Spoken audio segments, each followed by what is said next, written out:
Dis-moi Célim, tu as vu le débat avec Valérie et les autres candidats sur Wazebdo? Bien sûr. Tu veux qu'on en parle? Tu as des petites choses sur lesquelles tu souhaiterais réagir, notamment sur... Ouais, il y a quelque chose qui m'a assez frappé, c'est cette façon qu'a souvent la droite de vouloir faire comprendre que lorsqu'on est de gauche et lorsqu'on est écologiste, on serait forcément anti-flic. Et moi, ce que je trouve très intéressant, c'est que si tu regardes en fait sociologiquement la police, les gardiens de la paix, ce sont des personnes qui émanent du peuple. Ils émanent du peuple, ils ont des conditions de travail qui sont absolument terribles, ils ne sont pas toujours très bien traités, il suffit de regarder dans quel état se trouve un grand nombre de commissariats, la misère aussi psychologique et sociale pour un certain nombre de nos concitoyens qui travaillent dans la police. Et donc critiquer la doctrine d'encadrement des manifestations, c'est pas critiquer la police, c'est critiquer ceux qui donnent des ordres et c'est critiquer un certain usage qui est fait de la police et une instrumentalisation qui est faite de la police. Donc je pense que déjà, il faut qu'un certain nombre de syndicats policiers soient remis à leur place et qu'on mette vraiment en lumière qu'un certain nombre de syndicats policiers comme Alliance sont en fait des syndicats qui sont propagandistes et qu'ils véhiculent une idéologie. La deuxième chose, c'est que ce qu'on a pu voir dans le débat de la troisième circo, notamment avec M. Dietrich, c'est cette manière de mettre en opposition la violence de manifestants gilets jaunes face à la police tout à fait désarmée. Tu parles de cette séquence-là. Et c'est pas le fait des policiers qui sont sur le terrain et qui font ce qu'ils peuvent. Je rappelle quand même à Mme Labattu qu'un certain nombre de policiers, pendant la crise de gilets jaunes, ont été grièvement blessés. Certains n'ont toujours pas repris leur travail. Donc les violences étaient dans les deux camps, il faut bien le reconnaître. On a vu que la politique qui a été menée est une politique de casse sociale, c'est une politique antisociale, et on a commencé à instrumentaliser la police comme une milice privée pour protéger un pouvoir de sa population, alors que la police est une émanation de la population, est une émanation du peuple, et ils sont là pour préserver et défendre leurs concitoyens, et non pour les punir. Et ça, je pense que c'est quelque chose qui est absolument terrible, qui a été fait. Et l'exemple des Gilets jaunes, et c'est dommage que M. Dietrich n'ait pas pointé le doigt là-dessus, parce que c'était ça, en fait, le véritable problème. C'est que Gilets jaunes et policiers, d'une certaine manière, appartiennent au même camp, et on les a divisés. Et ça, bien sûr, c'est classique. C'est classique dans les stratégies de manipulation des néolibéraux et de la droite en général, bien entendu, puisque la droite n'est pas particulièrement sociale, sinon elle ne serait pas de droite. Que penses-tu de la réponse de M. Lucas à la toute première question qui lui est posée, de réagir sur ce qui s'est passé au Stade de France? Moi, j'ai trouvé ça frappant. Je sais pas si. Rappelle-moi sa réaction était de dire quoi déjà? Parce que là, on est sur un fait d'actualité. Oui, mais les députés s'en saisiront. Parce que je pense que si vous êtes élu député, vous allez vous saisir de cette affaire et demander. Il y a des sujets tels que le pouvoir d'achat, tels que la santé, des sujets dont je préférais faire l'économie de mon temps de parole plutôt sur ce fait d'actualité. D'accord. De ne rien dire. Voilà. De ne rien dire, pas être capable, c'est ça, d'accord, oui. Il n'a pas réagi. Non, mais là, précisément, encore une fois, c'est la doctrine d'encadrement des manifestations. Bon, déjà, on a pu voir qu'il y avait un manque de préparation, mais ce qui est absolument inacceptable, c'est que M. Lucas n'est pas... Alors, c'est un candidat de gauche, d'hiver gauche. Ce qui est assez incroyable, c'est qu'il n'ait pas réagi au fait que la police ait été utilisée d'une façon incroyablement agressive et menaçante contre des familles. Et là, je ne parle pas simplement de nous en France, mais l'étranger a pu se faire une idée de ce que c'est que de vivre sous une doctrine, une utilisation de cet ordre de la police. Là, il y a des familles anglaises, espagnoles, européennes, des gens qui sont venus pour assister à un match avec leurs enfants, ils se sont quand même fait gazer par des policiers. Et moi, je pense que beaucoup de policiers sont véritablement malheureux, choqués, traumatisés par ça. Ils font ce qu'on leur dit de faire. Et d'ailleurs, j'ai pu voir récemment l'un des représentants des syndicats des commissaires de police intervenir à la télévision sur ce sujet. Il avait l'air plutôt critique sur la façon dont tout ça a été organisé. Qu'est-ce que tu as à répondre justement aux gens qui ont une peur bleue quand ils entendent à la télé oui, mais vous, la NUPS, vous voulez désarmer les policiers? Non. Il ne s'agit pas de les désarmer. Je voudrais rappeler qu'en Allemagne, moi j'ai vécu en Allemagne pendant 6 ans, à Berlin, lorsqu'il y a des manifestations, les policiers ne sont pas armés. Ils encadrent et ça se passe toujours très très bien. Voilà. c'est pas les canards à eau, c'est pas les gages lacrymaux, c'est pas c'est pas tout ça, c'est pas les clés de bras, c'est pas. T'as entendu ce que disait Monsieur Dietrich, on va remettre la séquence. 9 candidats à cette élection sur la 3e circonscription, je suis le seul à avoir un bilan de maire et de conseiller départemental à pouvoir faire valoir et donc une expérience de terrain.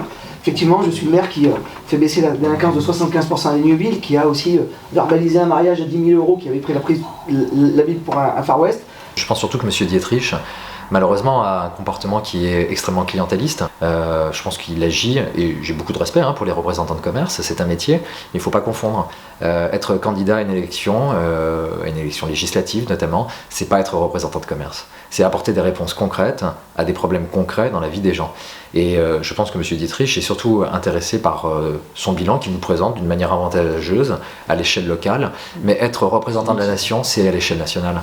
Donc je pense que faire la promotion de son activité en tant qu'élu local pour faire croire qu'il serait le meilleur candidat pour représenter la 3e circonscription à l'échelle nationale, c'est se tromper de catégorie. Nous voulons mettre les cantines bio et gratuites pour tous nos enfants. T'as entendu après ce qu'il raconte ? Ouais, il nous parle, il nous dit que ces cantines bio et gratuites coûteraient trop cher, que... Je voyais la France Insoumise dire, c'est un exemple très précis mais très révélateur. Les cantines gratuites et bio pour tout le monde. Est-ce que vous savez combien ça coûte pour une commune de faire garder un enfant entre 11h30 et 13h30, cantine comprise? Est-ce que vous savez combien ça coûte? Je vais vous le dire. Vous lisez là les chiffres, notamment à la Ligneuville, ça coûte 13,45 €. D'accord? Et les familles ne payent que 3,50 €. C'est-à-dire qu'on ne leur fait payer que le repas. D'accord? Mais pour le coût pour la commune, c'est 13,43 € par enfant et par jour. D'accord? Et donc, si on passe au bio et la cantine gratuite pour tous, on va avoir bien sûr plus d'enfants à la cantine. À la limite, c'est pas plus mal. Oui, ça va avoir un coût très réduit. C'est une bonne réponse à une question qui n'a pas été posée. Non, mais je ne s'intéresse pas du tout en fait à tout ce qui superstructure la mise en place de ces cantines bio et gratuites, parce que pour pouvoir produire plus de bio, il faut plus de paysans. Donc il faut former, c'est ce qu'avait proposé Jean-Luc Mélenchon. Il avait parlé, je crois, de la formation de 200 000 personnes pour entrer dans la paysannerie bio et pour pouvoir répondre aux besoins locaux, immédiats. Et ça va prendre du temps d'organiser tout ça. Mais ça veut dire que ça réclame une planification écologique qui passe notamment par la création d'un ministère qui serait plus un ministère de l'agriculture, mais un ministère de l'alimentation. Et ces cantines bio et gratuites seraient co-gérées et administrées, je suppose, également par ce ministère de l'alimentation, avec le ministère de l'Éducation nationale, avec les communes, avec les territoires. Et c'est dans la concertation que tout ça est rendu possible. Je ne vois pas où est son problème. Et d'autant plus que les cantines bio et gratuites, il dit que ça amènerait beaucoup plus d'enfants à manger à la cantine, tant mieux, parce que beaucoup d'enfants n'ont même pas toujours la chance d'avoir un repas par jour. Je pense que c'est une mesure de justice sociale, c'est pas simplement, c'est une mesure de santé et de justice sociale. Et commencer à questionner quelque chose de ce type, ça dénote quand même d'un imaginaire qui est assez particulier, je pense. Parce qu'on parle aussi de la santé de nos enfants quand on parle des cantines bio. Donc moi je pense que c'est très très bien. Il faut le marteler et il faut le défendre. Tu as vu aussi comment l'intervention, c'est comment les patriotes, c'est ça? Oui, oui, proche de Philippe. Et quand on lui pose la question de la TVA à 0%. Ouais. Il faudrait enlever notamment la TVA sur les taxes de carburant parce qu'il y a beaucoup de personnes qui vont pouvoir aller à l'emploi qui utilisent leur véhicule et on voit que ça coûte énormément cher et c'est très difficile, notamment si vous prenez par exemple des jeunes comme Méru ou Cruantel, les jeunes vont justement travailler à Beauvais ou parce que Méru par exemple est une zone dortoir. TVA à 0%?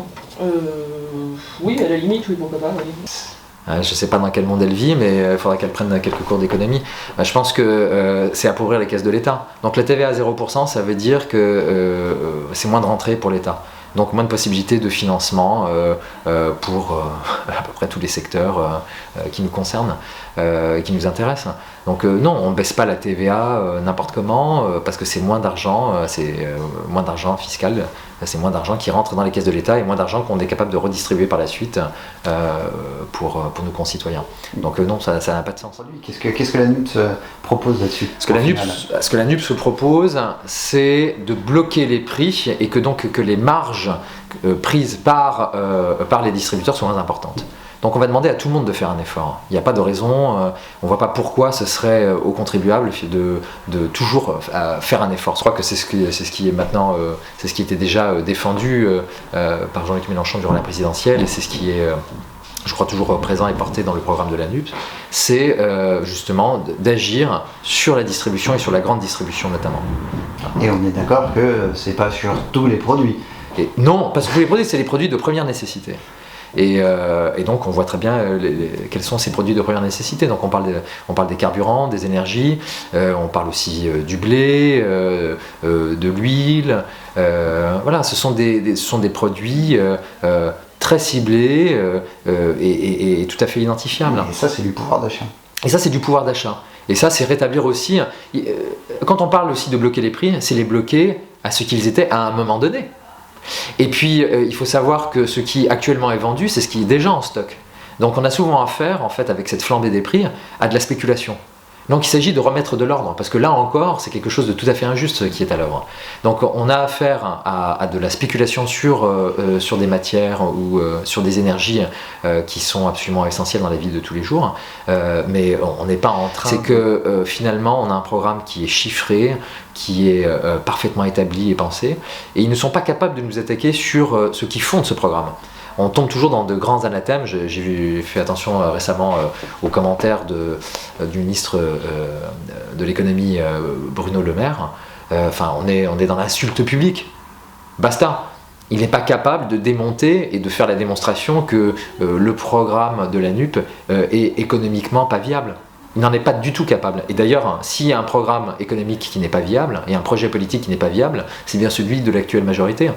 Il suffit de voir de quelle manière les hôpitaux ont été démantelés. Alors, tu sais que Valérie était sur le terrain il n'y a pas très longtemps à Senlis, parce que le service d'urgence, d'ailleurs elle en parle dans cette séquence. Ouais. J'étais samedi matin en soutien au comité de défense de l'hôpital de Senlis, où le service des urgences et le SMUR sont fermés depuis quand même le mois de décembre dernier. Ça veut dire que les personnes qui se rendent au service des urgences trouvent porte close. Par ailleurs, on le sait, les soignants sont débordés. Beaucoup de soignants, faute de conditions de travail correctes et de rémunération correcte, partent dans le privé, si bien que dans certains cas, les soignants ne peuvent plus prendre en charge correctement les malades. J'ai lu dans Libération la semaine dernière que le 28 mars dernier, une femme était morte seule sur un brancard au CHU d'Orléans. Si bien que les soignants étaient tellement choqués qu'ils ont tous terminé en arrêt maladie. C'est catastrophique. Hein. C'est catastrophique ce qui s'est passé. Il y a Senlis, on voit ce qui se passe à Bordeaux, mais enfin c'est le cas dans toutes les urgences. Enfin, je veux dire, ce n'est pas parce qu'on ferme des urgences parce qu'elles coûtent prétendument trop cher, parce que trop cher ça veut dire quoi? Ça veut dire qu'on ne veut pas mettre les moyens là, en un certain endroit. Et les gens qui ne parviennent pas, les accidents, les gens qui n'ont pas les moyens de se soigner correctement, toutes les problématiques qui ont trait à la pédiatrie, à la gériatrie, enfin tous ces problèmes-là à un moment donné arrivent parfois aux urgences parce que les urgences traitent précisément des situations de santé qui doivent être traitées dans l'urgence. Et lorsqu'on ferme des urgences, on met des personnes face à une fin de non-recevoir, c'est leur vie même qui est mise en danger. En tout cas, au cours de ce débat, je pense que si le véritable bon sens était du côté de quelqu'un, c'est bien du côté de Valérie, mais parce que Valérie a des arguments très concrets. C'est clair qu'elle porte un programme qui est plus que concret et qui va vraiment améliorer la vie des gens. Quoi. Complètement. Et la vie de tout le monde. C'est pas simplement... C'est ça, je pense que c'est ça qu'il faut aussi véritablement comprendre. Pour vivre dans une société plus sûre, puisque c'est le grand mot de la droite, ils veulent une société plus sûre, mais en même temps ils produisent des inégalités. C'est absurde. Le seul moyen de vivre dans une société plus sûre, c'est de vivre dans une société où la justice sociale et l'égalité soient préservées, actées, réalisées. C'est le seul moyen.